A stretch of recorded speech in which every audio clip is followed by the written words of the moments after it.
like 20 years of doing real estate investing. So if I could learn something new almost every day, then I can see how it could be confusing to get started in real estate investing. So like Peely said, stay in your lane. Once you know something, you stay in your lane, you master it before you move to the next thing. So good point there. My name is Joanna Wright, founder of Bottom Line Wealth. I have, oops, hold on, going crazy here. All right, someone else did my presentation for me, and I don't know how to function with it yet. Anyway, so Joanna Wright, founder of Bottom Line Wealth. I help newbie real estate investors get started in real estate, entrepreneurs, professionals, and realtors. Believe it or not, I'm a realtor myself, and they don't teach you anything about building wealth in real estate. So I went on this mission to getting my experience out there to the masses and helping people build wealth as I did through real estate, and then keeping more of the money you make, right? Those are kind of my geek out things that I do for my students. And the number one question I'm asked is just like, how do I even get started? There's like this big cloud of stuff, and what do I pick on, right? So, and everyone's craving that whole generational wealth, and now more than ever, because I mean, 55 million people were unemployed, and this whole like crazy thing happened this past year. And what about your generational wealth, right? Like, I know I want to get into real estate. I just don't know how to start. Well, so that's why I'm here. Okay. The first thing I want to talk about, obviously, is me. Who am I, and why do you even care? I've been in real estate for over 20 years. I've done just about every aspect of it. And I'm here to like take that big old cloud and narrow it down for you so that you make some really easy decisions.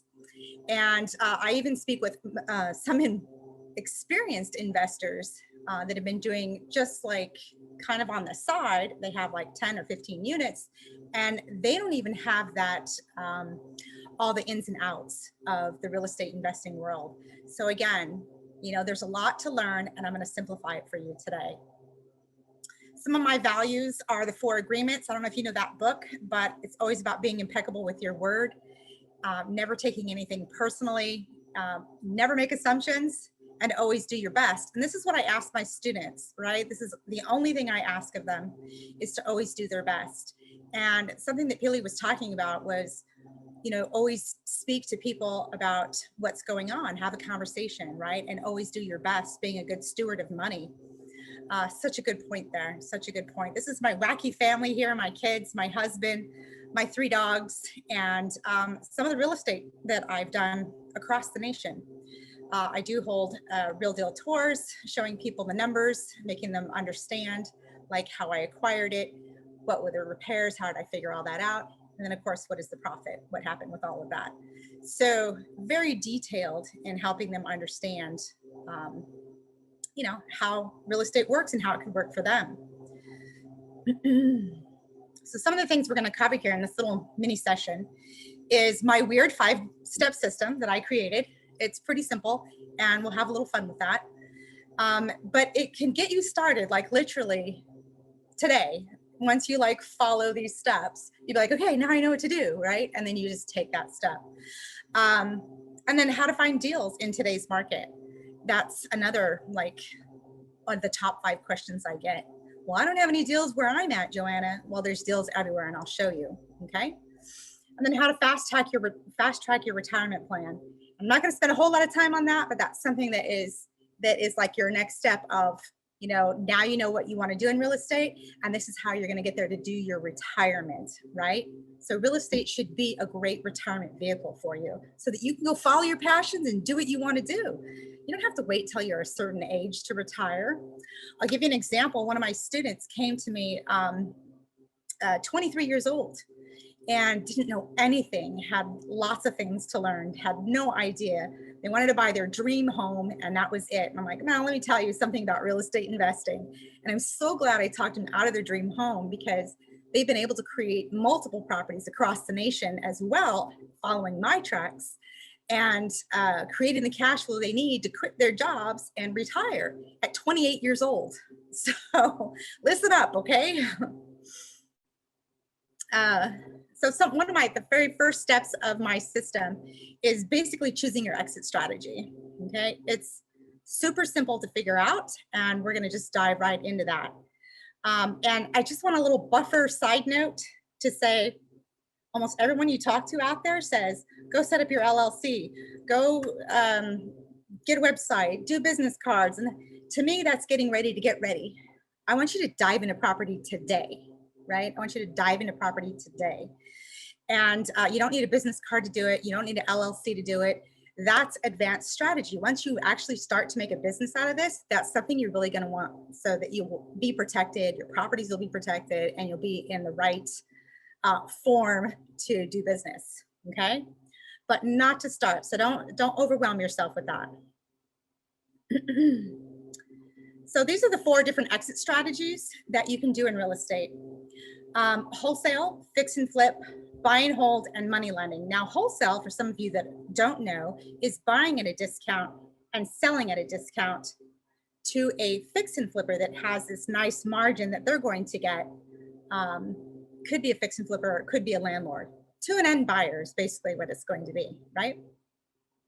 So, and fix and flip is going to take you some time and money to be a part of this. And then buy and hold is more of a long-term strategy, being a landlord, and we'll discuss how that works for you a little bit later here. And then some people forget this one, but money lending is actually an exit strategy on a property, right? So it's just the 4 different levels that you can participate in. Now, don't get this confused with acquisitions. We'll go over that in a second. But I want to get detailed into what each of these are for you. So wholesale is a way to get started that you can use the least amount of money with, right? The least amount of money with, or even no money. No money. This is one of those no money down strategies they talk about, right? And you don't even need a good credit score. So, and I can't even tell you time, I've been doing this for 20 years, and I still hear almost every day, well, I can't do investing because I don't have money and I have a 400 credit score.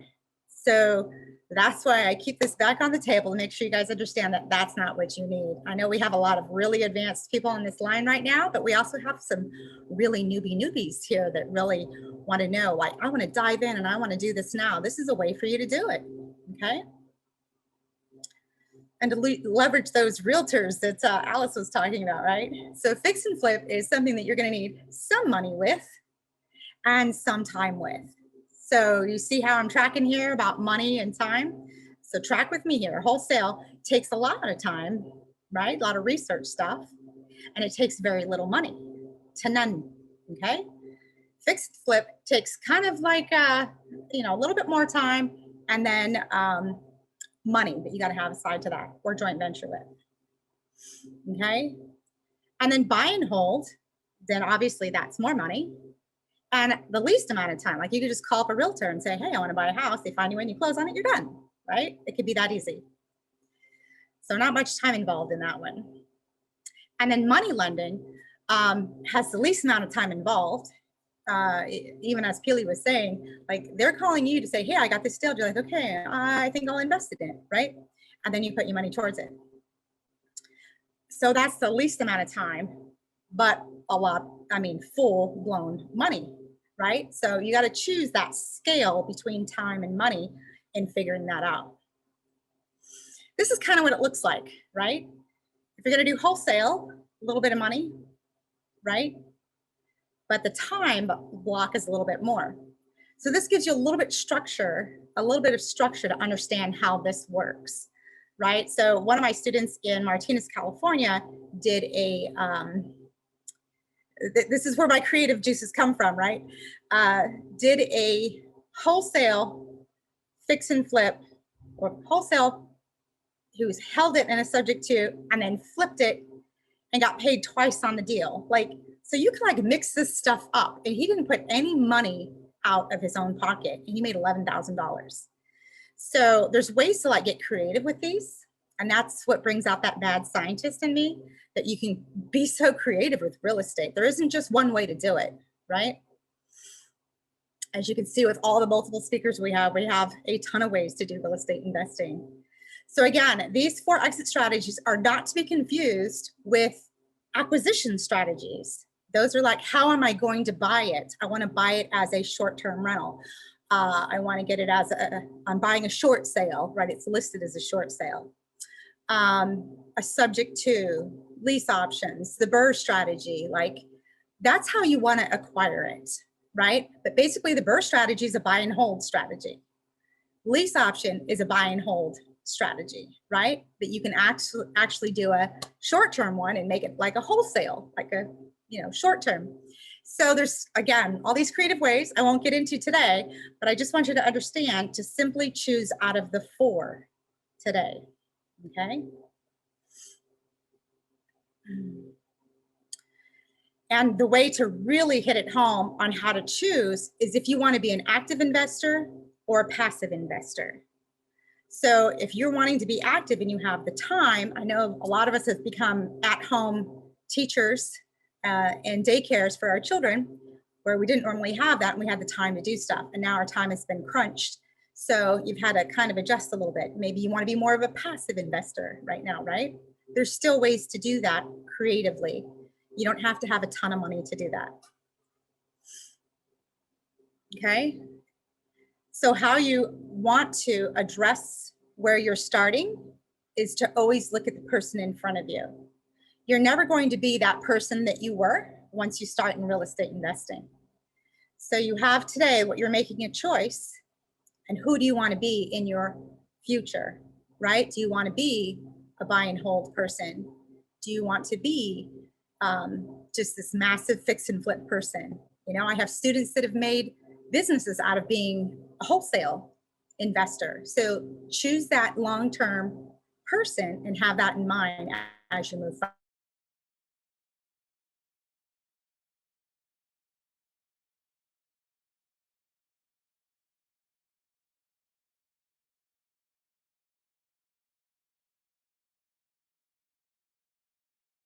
If you don't understand it yet, right? If you don't understand it and you need the details on how to structure a deal, the contract, negotiations, all of those, right? Wholesale gives you all of those things that you would eventually do with others as well, but it's a little bit safer, right? You're not holding it. Wholesale provides you, as I was saying, it provides you with the how to analyze the deal. So you would have to do that in any of the exit strategies, how to acquire it, how to negotiate, how to buy and sell it, and then how to do the marketing, right? So each deal is going to give you, each exit strategy is going to need all of these, okay? And then also the next step is to choose your market. What market do you want to play in? So some people have trouble picking their market because so one of my students in Colorado, I use Best Buy examples. She's in Colorado and she's like, I want to buy and hold, but there's no way I can do this in Denver, right? And I said, okay, well, where do you travel, right? And she says, well, I go to see my mom in Virginia a lot. I said, okay, great. That's a different price point. You can invest there. So we set her up with turnkey real estate so that she can start her portfolio. But in the same breath, my whole geeky side said, now it's a tax write-off every time you go see your mother because it's a business transaction, right? You're going to go see your investment property. So again, get creative, have fun with it, and use it to the best of your ability. So that would be like, that's how she decided where she was going to invest, right? But if you don't like being in another state, maybe you want to choose a different strategy. Maybe if you just did wholesale, then you would be able to turn paper and not have to worry about coming up with the funds to be able to purchase the property, right? So you don't have to worry about that part. And again, do you want a tax write-off? That was one of the things that I just mentioned with the going to Virginia. But if also you need cash now, like there's all kinds of reasons that you're getting into real estate investing. And if you want cash now, maybe you do want to choose something like wholesale that you can flip paper and, make a chunk of cash, right? So, and if you don't have computer access, like you're going to be limited into what you can do. You're going to have to probably choose your backyard. And I actually say start there, right? That's a great place to start. So, but yes, the great thing about real estate investing is it's everywhere and it's whatever fits your needs. So that's what I help my students understand. Like we go down a checklist of what is needed in their life, you know, whether it's time or money or um, what type of investment they're comfortable with, what do they want to grow into, how soon do they want to retire, all of these questions, right? Dial down exactly how you're going to get started. Okay. So the first thing you're going to look at is an emerging market. You don't want to invest in a market that isn't moving. You don't want to invest in something that's, you know, like a war zone, right? What you want to do to get the best deal, typically, I'm not saying it's the only answer, but typically, if it's just outside city center, those are all a lot of the best deals are. Even in multifamily, sometimes right in the city center, it's just there's a lot of sharks in there. They're playing hardball, and sometimes it's hard to get those good deals in the city center. So just outside of city center, in any strategy that you're choosing might be a better avenue for you. So let's see here. Ways to find deals in your market.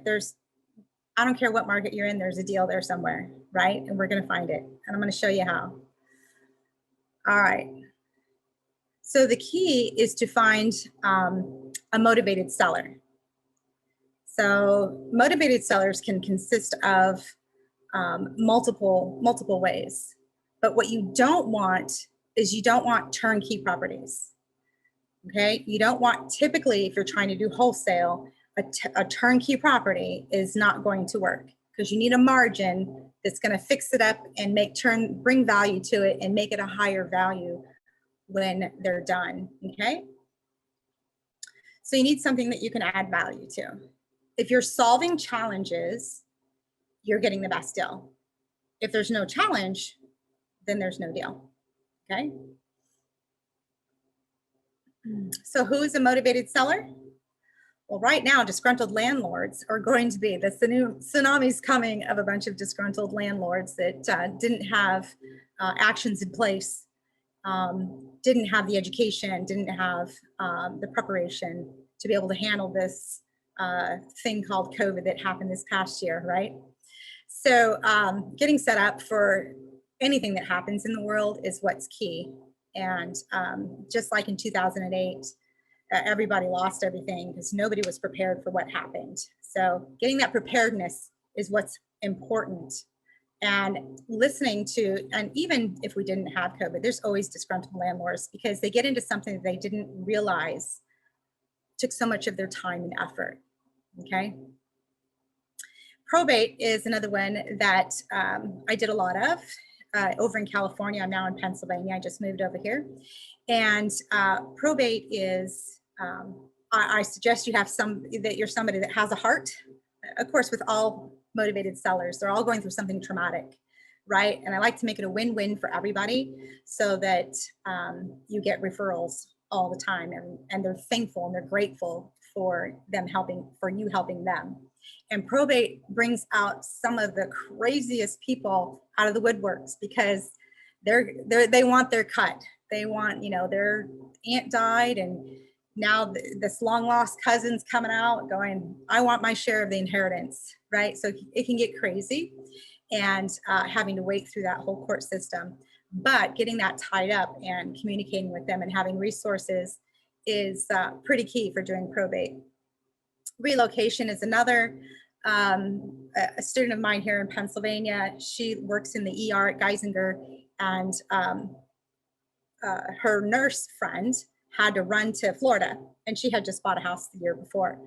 So she took it over, right? She took it over. That's one of the creative strategies I'll go over in a little bit here. And again, old listings on the MLS, okay? You can find, I think Alice was talking about that earlier. They've been on the market for a long time, which isn't much right now, but it's going to be because a lot of the foreclosures had to halt and you know, so that the inventory got slim, right? So now the market went up. Foreclosures is another thing that's coming down the pike, and divorce.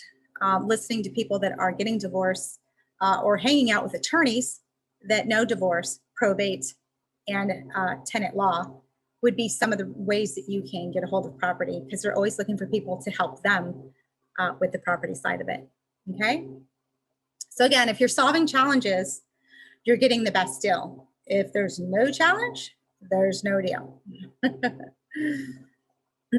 So some of the places that you can find properties every day of the week really is the court system, title companies, lead lists, and title companies. I think I typically recommend First American Title, just because they're nationwide. You might find somebody that's local in your state. I have students in multiple states, so I use a nationwide one. Leads lists like PopStream is one of them, and List Source is the one I use. Realtors, yay, realtors. There are some very investor-friendly realtors out there, but you may have to kiss a lot of frogs before you get to that one that's really cool with you, right? Especially being a newbie investor. And then attorneys, like I was saying earlier, that if they're a probate attorney, a divorce attorney, or a tenant law attorney, they're the ones to like say, hey, you know, I have this property, and, you know, be able to connect with them, build that relationship. And again, relationships are key throughout this whole training. You probably get through all this summit, you're probably going to hear this the most. Relationship is key in this business, right? So build relationships with the people you want to do business with. Property managers is a great resource. I have a couple of property managers in different states that I communicate with on a regular basis, and they know when their landlord is disgruntled and ready to go. So keep them in your back pocket. But the number one way truly is word of mouth. Word of mouth. Always be speaking, always picking up the phone and calling and having and building that relationship. It's the best way to anything that you need in life, truly. And in real estate investing, it's one of the most powerful things to do is to build those relationships. And some of the sources that I have here, Craigslist, eBay, Backpage is an old one, nobody does that anymore. Zillow, Trulia, KSL. KSL is sort of like Craigslist in Utah. And then another one is HAR in Houston, Texas. Those are great sources to use. So yeah, my number one way to find real estate deals is to always be speaking real estate. And I can't remember who touched on this. Maybe it was Peely, that I don't care if you're in the dentist chair, say something about real estate investing, right? Say something that you do, because not only is it a great way to raise funds, as she was talking about, but it's also a great way to, if you're at the hairdresser, right? And you're speaking about real estate and they go, oh my God, this lady came in and she needs to sell this property. She's da, da, da, da, da. Oh, great. No, maybe I can help her, right? So that's how you can connect, because she knows that you do real estate investing. So the more you speak about real estate investing, the better off you are. Now, I had a student that started with me about 5 years ago who was scared to death to say anything at work, right? Because you can't like sell anything or do anything that's beyond what your job is, right? So it's just what you learn. Talk about what you learned. You know, you have this huge platform to learn from. You can grab something every single day and go talk to your friends and family and dentists and hairdresser and everybody at work that you work with. You go, oh my God, I learned this thing about real estate, you know? And then you become like my students, right? Like the one guy is a contractor. He was always talking about what he was learning on the weekends. And so they started coming to him for real estate. So I can't tell you enough how much word of mouth is key. Okay. Always be speaking real estate. And again, finding a deal is basically, it's all about the numbers, really. It's all about the numbers. And how I do it in multiple fashions is in a fire ready aim way. I know we typically say that backwards. But if you fire on multiple properties and go, okay, this one, this one, this one, this one, right? And then you narrow it down and you rub the numbers, right? And then you aim on the actual one that you want to put in the offer. There's a whole formula to it that I go over with my students, but basically it's that getting on to the next one and seeing what's available out there, and looking at multiple properties on a regular basis, right? So choosing your exit strategy, knowing the motivated seller that you want to work with, and you've identified your market, right? So let's say you chose wholesale and you're going to do pre-foreclosures, and you're going to do it in Houston, Texas, right? Like, that's how simple I just made that for you. You just pick that out, right? So let's get your numbers down. Okay. So the things that I speak in acronyms quite a bit, so I just want to identify one real quick. The ARV, after repair value, I say that's the pretty price, right? So when I got brand new students that don't really understand, I say that's the pretty price you want. And then the market value is typically the ugly house that you're looking for, right? That ugly house in the perfect neighborhood that you can doll up and get max value out of. Okay, that's the old adage. So ARV is after repair value. And here's how it would look. Here's how it would look. This is really simplified for you. What is your max purchase price going to be, right? So you get the ARV of that price, okay? And then you chop it down. You got to chop down the repair costs, the buying costs, the holding costs, any oops factor, right? Which, is contingency, whatever, hedge funding, whatever you want to call it. And then of course the profit that you want to make on that deal. And that equals your max purchase price. Now that's not the number that you start with. You start a little bit lower because you could only go that high, and in negotiations, you got to kind of meet in the middle, right? So now you know what your max purchase price is, and now you know how to go into negotiations with that seller, okay? If you're going to do a wholesale deal, and again, I've geared this a little bit towards wholesale just because it covers everything. So even if you're going to buy and hold and whatever, you still need to know all of these particular things. So how a wholesaler would do this, and what I've done hundreds of, is send a package out, right? I send a package out, and the package has, the very front of it is, the house I'm selling, the address, everything. I've done inspections. It knows, the person I'm sending it to, or the list that I'm sending it to, knows what the price is, what the repairs are, what the ARV is. There's comparables in there from a realtor, okay? There's comparables in there. There's professional reports, because I'll get a pest inspection done so that it's not me guessing, because that's the worst thing you can do, is guess, oh, it's about 10 grand in repairs. Yeah, don't do that. They're not going to come back to you. And then what the end profit is for the buyer, whether it's a landlord or a fix and flipper, okay? Explain, like, maybe, so the one I did in Stockton, California, it was a 2-bedroom, 1-bath, and I turned it into a 3-bedroom, 2-bath with a laundry room, okay? So I knew that it could be different, and took the kitchen from the back of the house to the front of the house. Like, I get a complete overhaul on there, but I got max value out of that overhaul.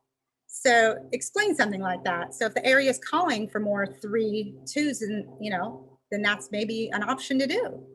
So be creative and be helpful.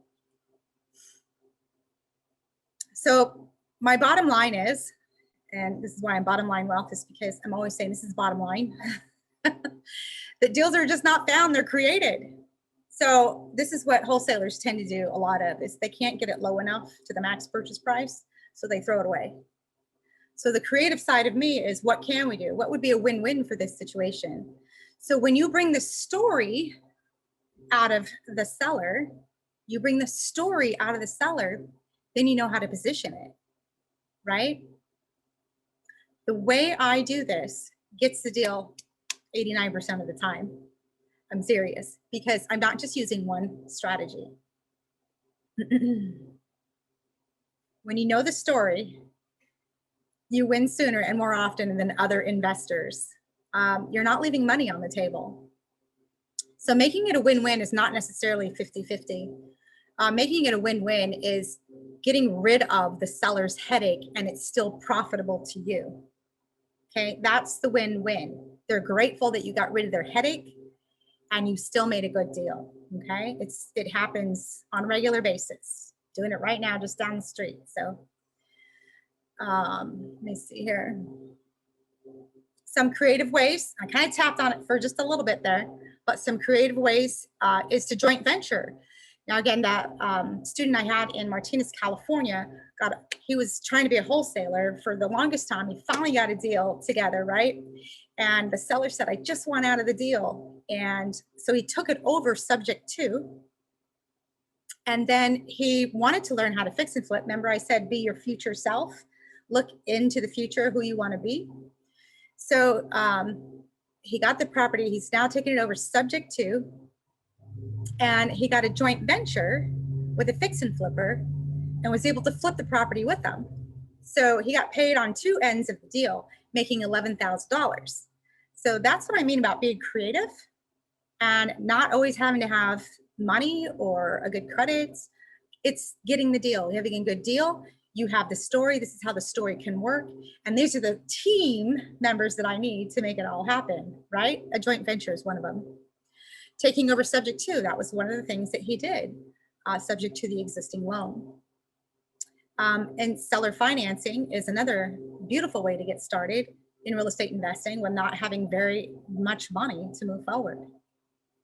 And lease option, very creative. You can be a lease option or as a wholesaler type lease option or a long-term buy and hold option. So again, super creative. Don't let it get it confusing. It's really simple to choose. Okay? Because it's all about the story, right? It's simple to, you know, your exit strategy, you know the story, you put the numbers together, and boom, you're good. Building team is pretty important. These are some of the people that are super important to be on your side.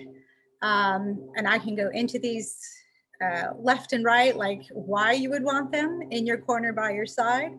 But take a screenshot if you will, because you'll want to talk to somebody in each one of these fields. And the reason I say that is because you don't know if they're going to be, just because you know a realtor down the street doesn't mean she's an investor-friendly realtor, right? So you're gonna have to kiss a lot of frogs to know who's gonna work out with you. I know when I first started that, I'm like, how do I choose a title company? That was one of my weird, like, scared things, right? Like, how do I choose a title company? And so I just did, right? I just chose, and I didn't like them. They didn't do a very good job, in my opinion. I was brand new, and I'm like, this should go a lot smoother than this. And it took me a while, and then I found a title company that was super, super powerful, and they were just so on it. I mean, I couldn't have asked for anything more.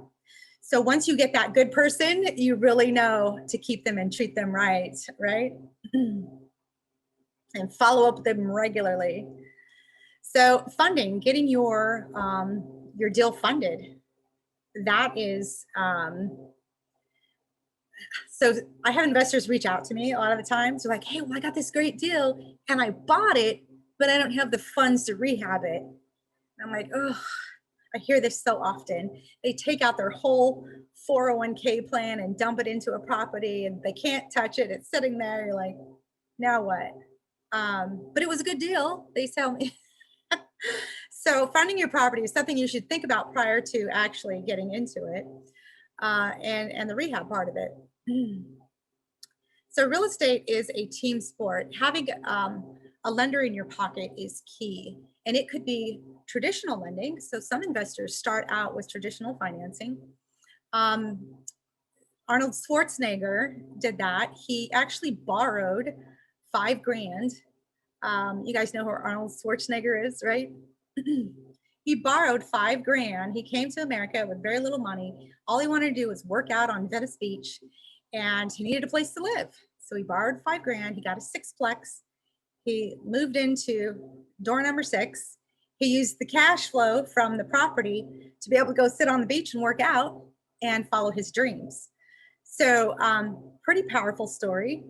He owns a lot of property in LA, and he actually was able to use real estate as a backing to being able to choose his roles in movies and be able to choose what he wanted to do politically. Like, he grew into so much because he had the funds to follow his passion, right? So that's what I'm talking about. That's what's key, okay? So you can start off with a traditional lender, and there's nothing wrong with that, but just know that you're going to be paying probably like 4 times more than what the building is worth. Just read your closing statement for the amortization. Hard money, they could be very good, they could be very bad. It all depends on the deal. Now, I've used hard money and it penciled out, it worked fine. And I think they charged me 13% and 2 points. And some of you might be going, oh my God, that's a lot, that's a huge rate, right?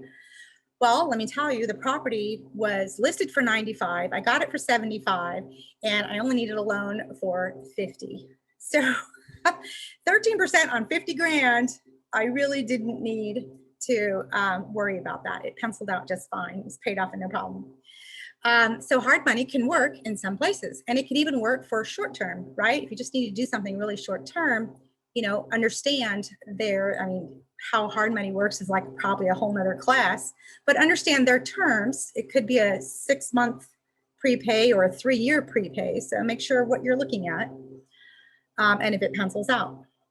And then of course there's private funds. There's money all around you. So always think that way. It's, I think Stacy was talking about having that abundant mindset. It truly is. Real estate leads, money, everything is all around you at all times. So the only reason you don't see it is because you don't open your mouth and talk about it, right? That's it. It's truly, that's all it is. But private money is everywhere. And again, you don't ask for it. You speak about the deal that you're talking about or that you're trying to acquire and say, this is the deal. Like, maybe do you know anybody who does investments like these? Can you refer me? And a lot of times they'll sit there and go, well, I would do that. But you don't approach them with, hey, Stacy, do you have any money? Because I want to do this deal. And then they're like totally turned off by it. So don't do that, right? But private money is everywhere. Lots of people are pulling out of the stock market and pulling out of just different things. Their 401k, they know it's not safe. They want to get rid of their IRAs or diversify, not even get rid of, but to diversify because they know it's not entirely safe. It's very volatile. So talk to everybody, your dentist, your hairstylist, everybody. They might have a deal or they might have funds to refer you. Okay, so, oh, yeah, I did say that. I forgot that I was on a national platform here. Clean up your money shit. And I say that with a loving heart because once you are in cahoots with your money, like you're treating it with respect and treating other people's with respect, you know, being a good steward of money, right? More comes your way. More comes your way. So be a good steward of money. It keeps you top of mind. So my promise was to help you learn to retire early through real estate investing, how to just ditch the confusion and understand how to get started. This weird, quacky 5-step system that I did. And the best tip that I have for you today is to invest according to your tax advantages. And speak to your CPA about that, about what would be a great advantage for you. Because when I started geeking out on taxes, I realized that being an entrepreneur and having real estate assets were like the biggest tax advantage you could be, that you can have, you know. So I've interviewed multimillionaires and billionaires, and that is their strategy. So success leaves clues. Being an entrepreneur and having real estate assets, and again, there's more to the whole wealth strategy too, but that is the #1 tax advantage if you read tax law, okay? So my CPA tells me to buy at least one house a year, at least one house a year, because it's a tax strategy that I've made for myself, or he made for me actually. So that's my advice to you, sharing you what my CPA shared with me, and then figure out what your money is that you need to retire with, right? Once you dial that down, then you know what real estate to get a hold of to reach that retirement goal, okay? So these are some of the things that we covered: my wacky 5-step system, finding deals, building team, all of that. And then how to fast track your retirement, right? Through real estate. So that's what I have for you today. And if you guys want more clarity on this, on how this works for you, you can go to askjoe.biz and book a phone call. I'm happy to get on the phone with you and get that clarity that you need to understand how to retire when you desire, and how to be creative with real estate. So if you're looking at something and you're like, well, I'm not sure I could do this deal because this, and this. And if you get on the phone with somebody who's experienced in this, lineup of speakers, they could probably just go, hey, if you did this, and this, you can make it happen, right? So sometimes we just don't know what we don't know. So jump in and let me see here. I'm going to put this in the chat, askjoe.biz, if I can get a hold of it. And I'm going to go on the questions here. Dun, dun, dun. Okay, I'm going to go here. Are you teaching wholesale and new students? And if so, how can I contact you? Absolutely. Moderator's room, REI teacher.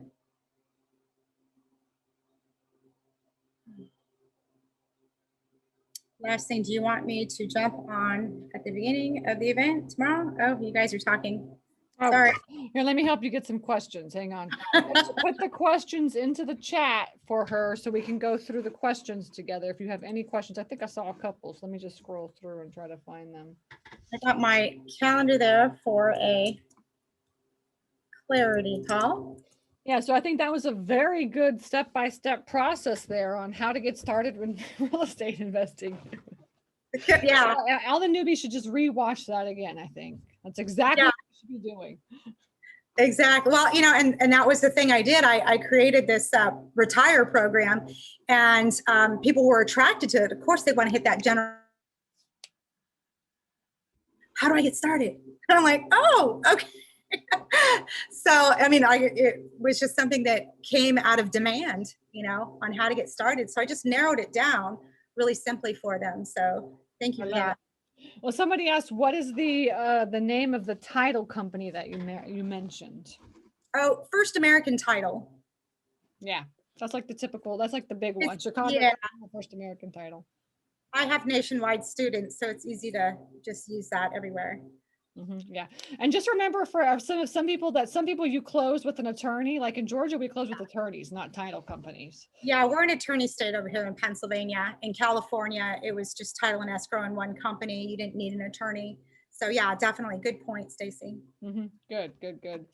So you went through kind of everything, all the steps to get started. What would you say, like for all the newbies that have just have no idea what to do, what would be the very first thing that they should do?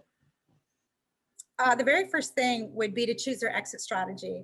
And I'm not saying choose wholesale because you don't have any money or credit. I'm saying choose what you want. It just may take a little bit longer to get there because you could be creative with it, right? You can take something over subject to, and that could be your buy and hold. You could do seller financing, and that could be your buy and hold. So if that's what you really want to do, go do it. But choose your exit strategy with your retirement in mind, right? Move forward in that fashion. I think too. So there's a lot of exit strategies. So like I said, you are members of REI USA. So your job now is to educate yourself on every single type of transaction out there. And then after that, you can be like, you know what, I think I can do this. Right. Yeah. So there's lease option classes, there's subject to, there's owner financing, there's wholesaling and all kinds of stuff. Right. So now your job as a newbie is to just go to as many classes as you possibly can, I think. Educate yourself. And then after a while, you're like, you know what? I really am going to focus on this one thing. Right. So doing a buy and hold could be the burst strategy, like, Yeah. so, or lease option, or, I mean, you can marry that with just about anything.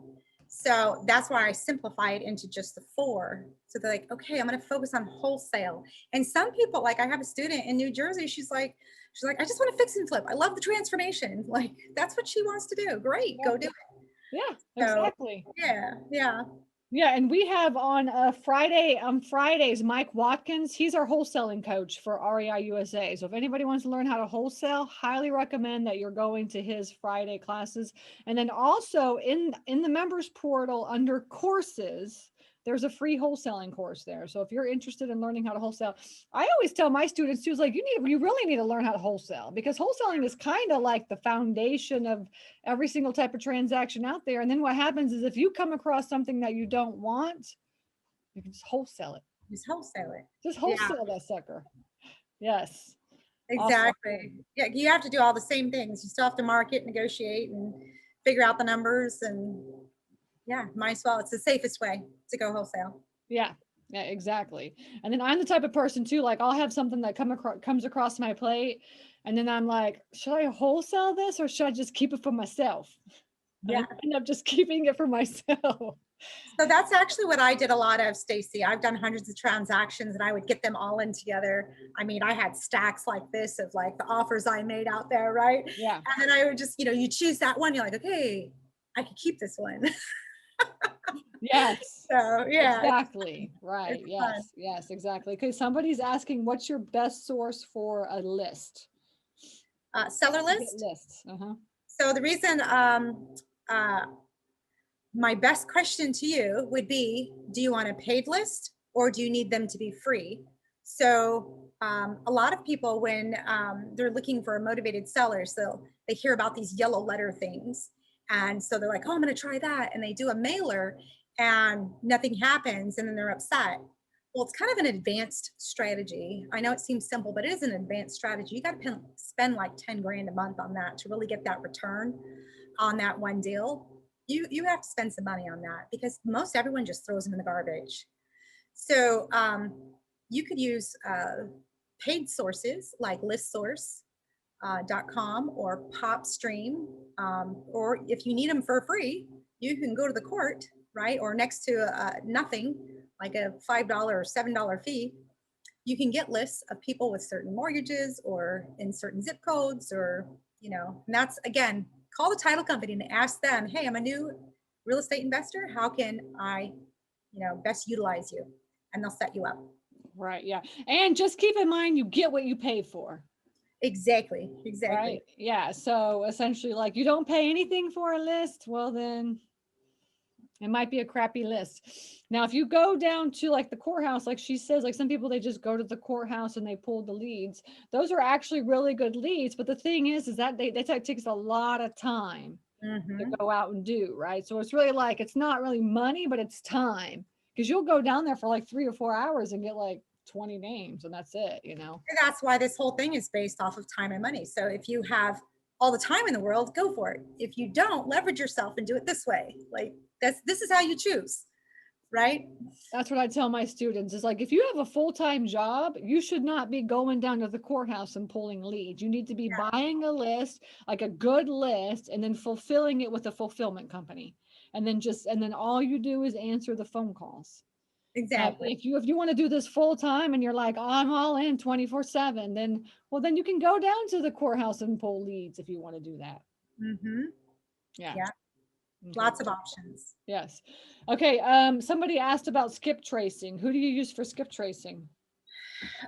So there's I send it off to my friend Becky in Utah, but she has a skip tracer, and I don't know the name of it, so I couldn't tell you. But so that's been my avenue. Stacy, you have a skip tracer? Actually, we do. The REI USA has several skip tracing companies that are partners. So if you go into the members portal, you will see partners, right, as one of the tabs. And then you click on that. And those are all the partners of REI USA. And we have like 2 or 3 skip tracing companies, Skip Wizard, American Tracers, and you even get discounts for, for being members. So make sure, as I say, always utilize the members portal, because I promise everything you need is in the members portal. She's worked really hard on this, guys. Like, this is like 5 years of work of like the coaching. This is like every student's question, the same questions over and over. Guess what? It's in the members portal. Yeah. I promise. Yeah. You know what I'm talking about, right? Exactly. Okay, good. Somebody says, I'm not sure if I'm right about this, but did you relocate from Cali to Pennsylvania because there was more low-hanging fruit there? Yeah, he's called my husband.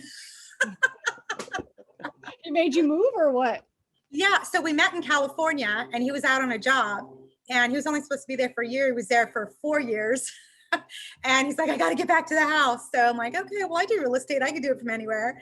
And so we moved back over to Pennsylvania to his house. And that's where I am now. Pennsylvania is a good, I mean, there's some good affordable homes, like not towards like the major cities, but I think kind of in the middle of Pennsylvania. Yeah. That's a good area. I could pick them up like 6-packs here, Stacy. Yeah, I didn't realize until I got here. I'm like, oh my goodness. That's so interesting, because I always thought Pennsylvania would be kind of expensive, but it's actually really kind of affordable there. Now, when you get closer to the cities, it's more expensive, but in that middle area, it's good. Yeah. Yeah. Well, that's why I was saying in my training to like not play in the city, but go just outside of city center. There's a lot of great deals. That's what I tell my students too. I'm like, you should be focusing on what I call secondary or tertiary markets. And not like primary market. The primary market is like the city, like too many hands in the pot, too expensive, too much competition. It's just too much right now. So focus on like secondary and tertiary markets. That's where you should be, especially over the course of the next couple of years. Yes. Yeah, because like all the hedge funds, I mean, all the bigger players, they're all going to be in the cities. More and more hedge funds are coming in to play too as well, so you just have to just keep that in mind. You don't want to be, the competition to hedge funds. So go into the middle of nowhere, because the hedge funds aren't going to be there. Yeah. And I always say as well, to not start with foreclosures, auctions, because like you were saying, the sharks are in there. The major investors are in there, and they're going to upbid you and get you out of there as soon as you can. So you're going to have to pull your own weight getting in there. So joint venturing to get there with somebody who knows what they're doing is probably a better way to do auctions and foreclosures. Well, foreclosures is eventually auctions anyways. But definitely not the best way to start. Yeah.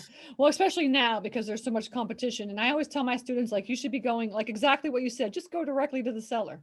Yeah. The best deals are when you talk to the seller themselves. They are or partner with somebody. If you don't want to do that, partner with somebody that will do that for you, and you can do like other stuff. Exactly. And I'm going to enforce this till the cows come home, like always get the story. So sometimes when you're looking at property on the MLS, you don't know the story. It's just listed and here's the numbers. And I have a gentleman that was trying to work with me and he didn't quite get how that worked. I go, well, did you close on anything yet? And he's like, no. I'm like, okay, well, did you get the story of any of those properties? No. Why would I get the stories if the numbers don't make sense? Like, so when you're talking directly to the seller, you could get the story. And why is that so important? I'm just going to recap in 2 seconds here. You can't do a 30-year note on someone who's 90 years old. They want their money now. Mm-hmm. So if you know the story, they want their money. They want to go gamble or RV. They want buy a bunch RV. of RV it or buy a bunch of presents for their kids or whatever their story is. It doesn't matter. But a 30-year note, if that's your strategy is to get a hold of a property, start doing seller financing and do 30-year notes, then that person is not for you. But if you maybe did a 5-year note, that might work and did half down. Like you could structure it a whole nother way to make it a win-win situation for everybody. Mm-hmm. Yeah, exactly. And what I do too, if like you're talking about creative deal structuring, is I always ask them like, how much money do you want to make per month? Right. And how soon do you want the checks to stop coming? right? They go, stop. Why would I want the checks to stop coming? Right, exactly. Yeah, that's good. How much? Because I just put a storage facility under contract, and I talked to the guy, and I was like, and basically I told him, I said, I'll pay you. He wanted 120,000 for a storage facility, and I said, look, I'll pay you 130. If you like, how I said at first, I said, how much money would you like to make per month? And he was like, well, I'm making about $1,000 a month right now. And I said, what if I paid you instead of 120, I paid you 130, and we figured out how to do that with $1,000 a month. And he was like, what? You know, like people just don't, if you don't explain this to them or even bring it up, they have no idea that you can even do stuff like that. Exactly. And that's, so many wholesalers leave money on the table because they're like, well, I couldn't get it low enough. I couldn't get it low enough. Sometimes you can actually offer higher and get a better deal. Thank you very much. Yes. uh, Now, if you're not understanding what we're talking about, like I said, there are a lot of teachers for REI USA that are teaching creative deal structuring, subject to lease options, owner financing. So over the course of February, you're going to start seeing more and more and more of this coming up. Okay. So that's what the whole point is.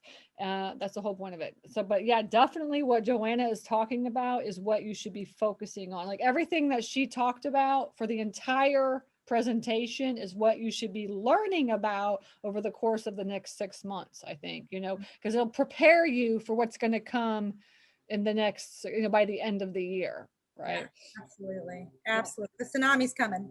The tsunami's coming. And if you understand what we're talking about right now, give yourself a couple of months. This is not easy. Right? Give yourself some time to learn about it. And in a couple of months, you should be good to go, and get your marketing, like she said, get your marketing set up, get that thing going, and then practice talking to people, even if you have no idea. I remember the first deal I ever did. I went out, I literally had no idea what I was doing. And then somebody told me like make 5 offers. So I just came up with 5 offers and like went and presented to this guy, and I had no idea what I was doing. And he just looked at me like I was a crazy person. But my very first deal that I ever did, I made 5 offers on it. Wow. Isn't that crazy? That's awesome. I love it. I love it. From there, it's like, that's all I do now is I'm making several offers, like just coming up with ideas. That's all you should really be doing is analyzing numbers and making offers. The seed. Yeah. Mm-hmm. Okay, so we have a couple questions. What do you think about probate leads? What specifically about probate? So they're great. Are they good? She's saying, are they lucrative? They can be very lucrative. So that's actually something that you have to kind of build up, because sometimes you have to wait till the letters of testament come in, and that might take a while depending on the court system, the family situation. Like there's so many factors, right? I had a probate take 2 years one time, and but it was lucrative in the end, right? It just sat there on a shelf. I had it in contract, and it just sat there on the shelf until we were able to move forward, right? So being in contract, building that relationship, and always staying in communication, probate can be very lucrative. And sometimes they'll stack up, and then it's like a dominoes effect, right? Like they all like decide to move forward at once. And those are the times when you could really cherry pick too, like we were just talking about, Stacy, like, okay, this one I can hold, right? Like, and the rest you just wholesale off and make, 30, 50 grand. So, I mean, it could be very lucrative. It could be very lucrative.